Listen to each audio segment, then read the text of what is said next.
Now, being the first one to get a shot on target is a key skill, but that reminds us that we need to be working on our fundamentals to get there. So in order to do so, we're going to be focusing on dry fire.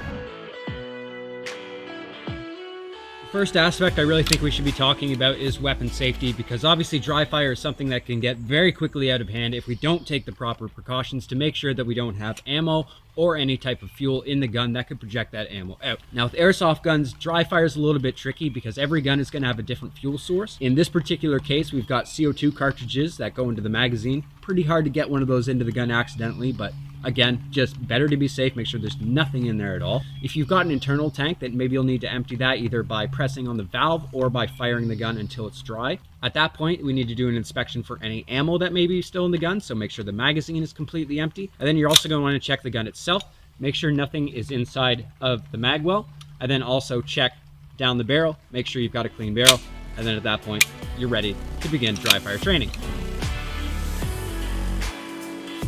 So where should I be starting? Well, that's a very valid question. For a lot of people, it's going to be very, very different. And we need to make sure that we're focusing on the skills that matter the most to us in our progression towards success. For some people, it could be as simple as just getting a good grip on the gun. For some, it's presenting the sights. Everyone's going to have a different pain point that they want to address. And it's important that we start at the lowest rung of the metaphorical ladder. So as we work our way up, the foundation is solid so we can work on these skills that are harder later on and not be fumbling around with stuff that we should have dealt with early. All that to say, we just want to make sure that you're focusing on the skills that are going to help you on your path to success.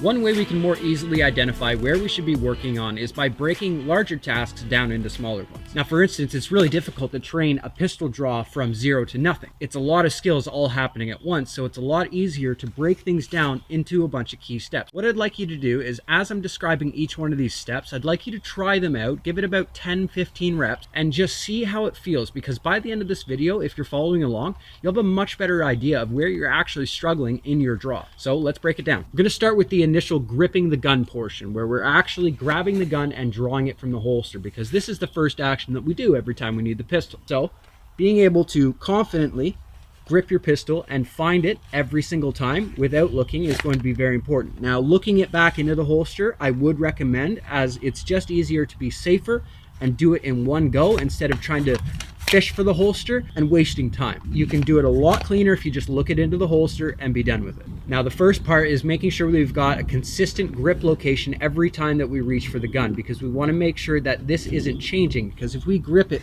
too low here and not against the beaver tail, when we come out, we're going to have to correct that as we come up. And we're trying to avoid all these small corrections to make things as consistent as possible. So when you're gripping it, make sure you're really ramming your hand forward against that beaver tail and getting it nice and seated against the gun as far as you can grip before it comes out. That way, there's less movement that has to be made once the gun is actually drawn. So this specific drill is literally just going, you can go from whatever position you want. You can have your hands up, you can have them out to the side, you can cross your arms, doesn't matter to me. Just go for the gun and do the initial draw part. Don't worry about marrying up your other hand yet. Just make sure that every time you reach for that pistol, you're getting a nice deep-seated grip on it and that it's consistent. You don't want to be having issues where you're pulling out the gun like this and you've got this big air gap, because then you're going to have to correct it on the way up. That's wasting time, and we're trying to avoid that. We just want to make sure that we're getting a good grip every time. Okay, now moving on to the next section. Once we've got the gun actually out of the holster, then it's about marrying up our second hand. Now with airsoft guns, there isn't a whole lot of recoil, but that is not an excuse to relax your grip. So as we're coming out of the holster for the second part of this, what we're going to be doing is we're going to be starting from this point, and we're going to be bringing it to the middle of our chest to start the marrying up process, okay?